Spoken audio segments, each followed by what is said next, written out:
আমি এখন ওর ভাবছি স্পেশাল আইসক্রিম বানাবো কলকি। দেখুন আমার হাতে স্পেশাল কলকি বানানো। এটা খাওয়া যায়?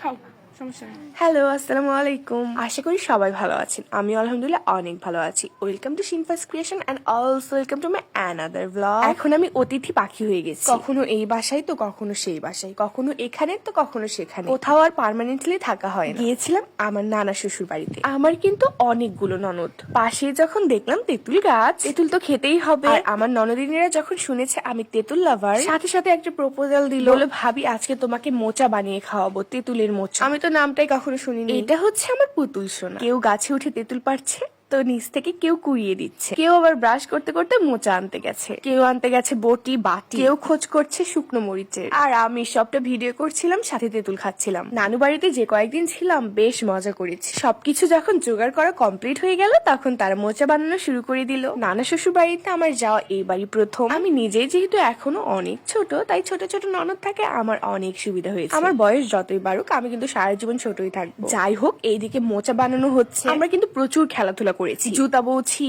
এলুন্টি বেলুন্টি, কানামাছি। গুড এক্সপেরিয়েন্স গুলো কিন্তু শেয়ার করছি, ব্যাড এক্সপেরিয়েন্স ছিল, বাট সেগুলো না হয় নাইবা বলি। মোচাটা বানানো হচ্ছিল একদম ভোরবেলা, সবার পেটই খালি ছিল। ও মোচাতে প্রচুর পরিমাণে ঝাল দিয়েছিল আর তেঁতুলের পরিমাণটা একটু কম হয়েছে, তাই আমি খালি পেটে বেশি খেতে পারিনি। তারপরেও যেটুকু পসিবল খেয়েছি। মোচাটা কিন্তু অনেক টেস্ট হয়েছিল। নানু বাড়ি থেকে চলে আসার সময় আমার অনেক খারাপ লেগেছে সবার জন্য।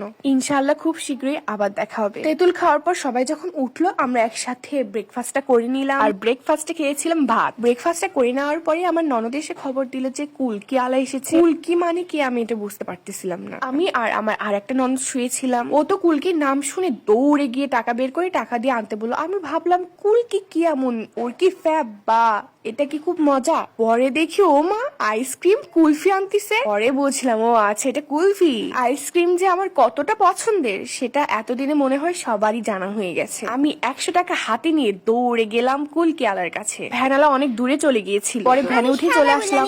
দেখবি দেখ ভালো করে ভিডিও করো। হ্যালো গাইস, আবার দেখছেন আমি এখন ওর ভাবছি স্পেশাল আইসক্রিম বানাবো কলকি।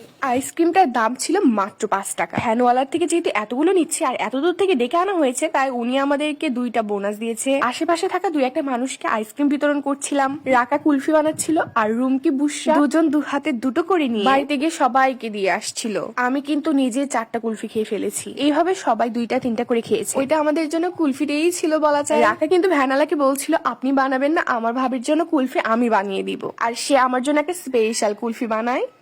দেখুন আমার হাতে স্পেশাল কলকি বানানো। আবার করে ফেলে দিও না বুসরা। খাবি?